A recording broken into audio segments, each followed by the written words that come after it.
हरे Krishna everyone, कैसे हो आप सभी लोग। आई होप आप सभी लोग बहुत अच्छे होंगे। आप सभी लोगों का फिर से स्वागत है एक नई वीडियो में। इस बार मैं वीडियो लेके आई हूँ अकोमोडेशन के ऊपर, जैसे कि आपने थंबनेल में देख लिया होगा।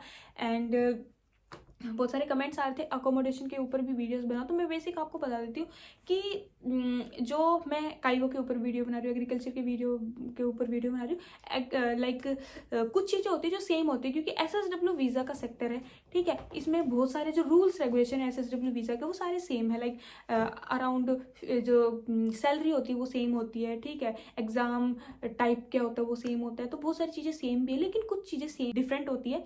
एंड लाइक एग्जाम वर्क कैसा होता है जापान में, इन चीज़ों के बारे में आपको इस वीडियो में बताऊंगी, जिससे आपको एक हिंट पॉइंट मिल जाएगा कि इस टाइप का हमारा जापान में काम होगा। एंड एग्जाम के बारे में भी थोड़ा बताऊंगी कि एग्जाम में कितने क्वेश्चन आएंगे, किस हिसाब से आपको प्रिपेयर करना है। तो ये सारी चीज़ें मैं आपको इस वीडियो में बताऊंगी, एंड तक वीडियो को जरूर देखना। चलो स्टार्ट करते हैं। सबसे पहले बात करते हैं कि एसएसडब्ल्यू क्या होता है। एसएसडब्ल्यू बेसिकली एक वीज़ा जापान ने बनाया है, जो कि जो बाहर से दूसरे देशों से बच्चों को बुलाने का। तो एसएसडब्ल्यू का मतलब होता है स्पेसिफाइड स्किल्ड वर्कर, जो ऑलरेडी स्किल्ड हैं इस वर्क पे, क्योंकि आप पढ़ के आते हो, आप जैपनीज भी सीख के आते हो, ठीक है। ऑलरेडी आप उस एक तो आपको समझा जाता है कि आप ऑलरेडी उस वर्क में स्किल्ड हो, ठीक है। एग्जाम है, इसमें एग्जाम आप अपनी कंट्री में ही एग्जाम दोगे, उसके बाद आप जापान में आओगे। सो अगर आप एकोमोडेशन सेक्टर में आए तो आप बिल्कुल सही जगह पे हो। अकोमोडेशन के बारे में हम आज बात करेंगे। सबसे पहले अकोमोडेशन सेक्टर इसमें होता है, इसमें आपको क्या काम करना पड़ेगा जापान में, इसके बारे में हम बात करते हैं। अकोमोडेशन सेक्टर में को जैसे होटल्स में वर्क करना पड़ता है ना। जापानीज होटल्स भी हो सकते हैं, जापानीज होटल्स को रियोकान बोलते हैं, ठीक है। उसके अलावा रिजोर्ट टाइप का भी हो सकता है, ठीक है। तो आपको बेसिकली होटल्स की ये जॉब होती है, ठीक है, जिसमें आप क्या काम करते हो। बात करते हैं काम की, तो इसमें आप मेन जो होता है वर्क वो है रिसेप्शन वर्क होता है, ठीक है। लेकिन उसके अलावा भी होटल्स में बहुत सारे काम होते हैं, लाइक क्लीनिंग का काम होता है, ठीक है, रूम मेकिंग का काम होता है, ठीक है। आपको गेस्ट के साथ बात करनी होती है ना, फूड का काम होता है ना, कैटरिंग का काम होता है, सारा चीज इसमें करनी होती है। बात करते हैं हम काम की, तो जो वर्क होता है आपका, वो जो वीक के 7 डेज होते हैं उसमें से 5 डेज वर्क होता है, 2 दिन आपकी छुट्टियां होती है। एंड ये जो वर्क है इसमें भी आपको शिफ्ट सिस्टम मिलता है, लाइक मतलब अर्ली शिफ्ट या फिर नाइट शिफ्ट, ठीक है, एंड लेट शिफ्ट वगैरह, इसमें सारी चीज शिफ्ट होती है। एंड उसी हिसाब से आपकी सैलरी होती है। तो जो बेसिक सैलरी है वो, और जो एसएसडब्ल्यू के सेक्टर्स हैं, ठीक है, उनके हिसाब से उतनी सैलरी है, लाइक 18 मंथ से 25 मंथ तक इसकी सैलरी जाती है। लेकिन इसमें नाइट शिफ्ट भी है, तो नाइट शिफ्ट आप करते हो तो आपकी सैलरी अराउंड 30 मंथ से भी, जितना आप नाइट शिफ्ट करोगे उस हिसाब से जाएगी।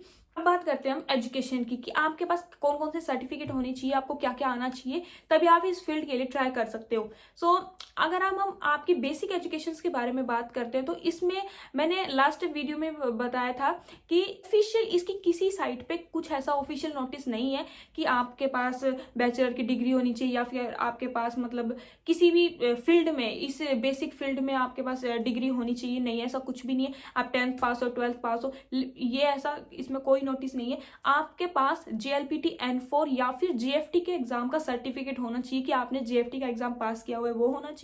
एंड उसके बाद जो अकोमोडेशन का एक जो टेस्ट होता है, SSW प्रोमेट्रिक टेस्ट होता है, वो आपका क्लियर होना चाहिए। उसके बाद आप इस फील्ड में इजिली वर्क कर सकते हैं। आपको जापानीज बोलनी आनी चाहिए। पर अब बात करते हैं एग्जाम पैटर्न की। तो एग्जाम का क्या पैटर्न होता है। सबसे पहली बात, जो एग्जाम होता है वो ओनली जापानीज लैंग्वेज में होता है। कंफ्यूज मत होना, इंग्लिश लैंग्वेज में और जो और बेसिक लैंग्वेजेज है, हिंदी में, बंगाली में, कन्नड़ा में, ये जो और सारी लैंग्वेज में है, इनमें ओनली काइगो का और एग्रीकल्चर का ही टेस्ट होता है, ठीक है। उसके अलावा फूड एंड सर्विसेज में, मैन्युफैक्चरिंग में, कंस्ट्रक्शन में, अकोमोडेशन में, सभी का जो एग्जाम होता है ओनली जापानीज लैंग्वेज का ऑप्शन मिलता है। इसके अलावा कोई और ऑप्शन आपको नहीं मिलता है। आपका एग्जाम ओनली जापानीज लैंग्वेज में होगा। जो जापानीज लैंग्वेज आएगी वो N4 लेवल बेस्ड लैंग्वेज आएगी, तो इसलिए आपको बहुत ज्यादा मतलब इतना वो होने की जरूरत नहीं है, मतलब हम कैसे पढ़ पाएंगे, ठीक है। जो हार्ड चीजें आएंगी उसके ऊपर लाइक हिरागाना वगैरह कांजी होंगी, तो उसके ऊपर हिरागाना वगैरह लिखा होगा, ठीक है। तो इतना ज्यादा हार्ड नहीं होगा।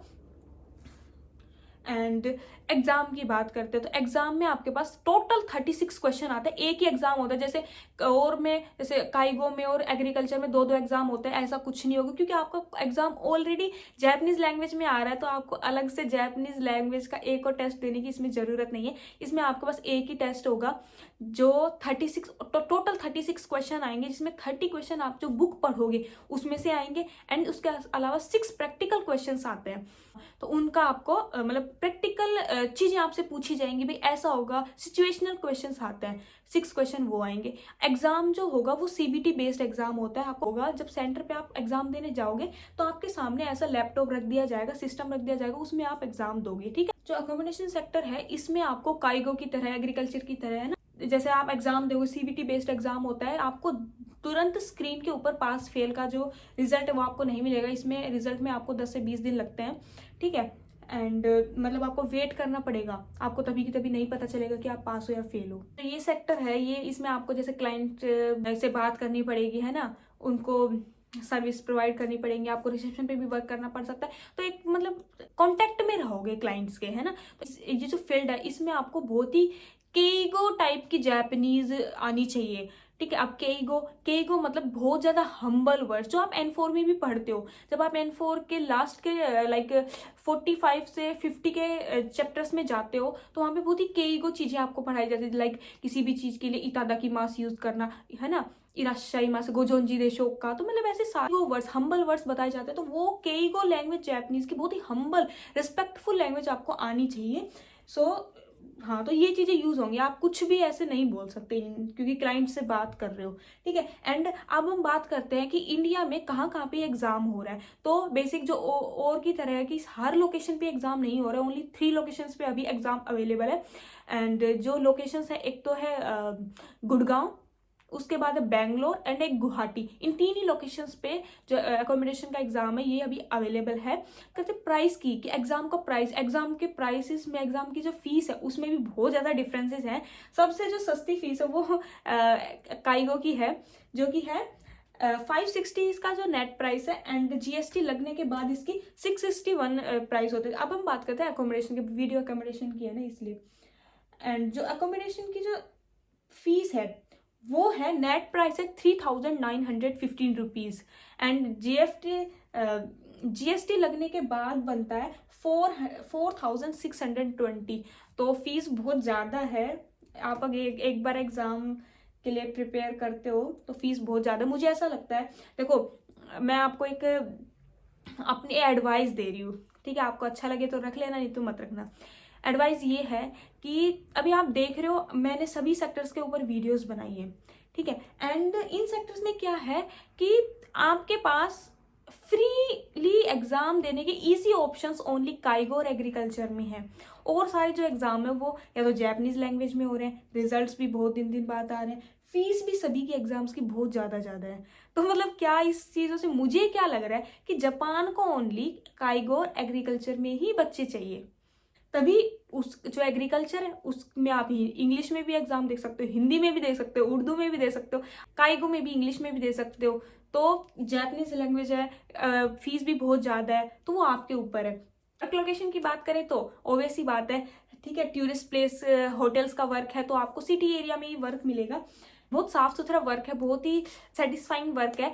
सबसे बेसिक बात यही है कि आपको जापानीज बहुत अच्छे से आनी चाहिए, ठीक है। आप जिस दिन आओगे उस दिन से ही आपको जापानीज में ही बात करनी पड़ेगी सब कुछ, ठीक है। इसलिए जापानीज स्पीकिंग लेवल जो आपका होना चाहिए वो बहुत अच्छा होना चाहिए। आप राइटिंग लिखना नहीं आता हो कोई दिक्कत नहीं है, ठीक है। आपको ज्यादा पढ़ना नहीं आ रहा तो कोई दिक्कत नहीं है, आपको बोलना आना चाहिए, वो सबसे ज्यादा इंपॉर्टेंट है। सो आई होप मैंने जो पॉइंट्स थे वो मैं कुछ इस वीडियो में कवर कर पाई हूँ।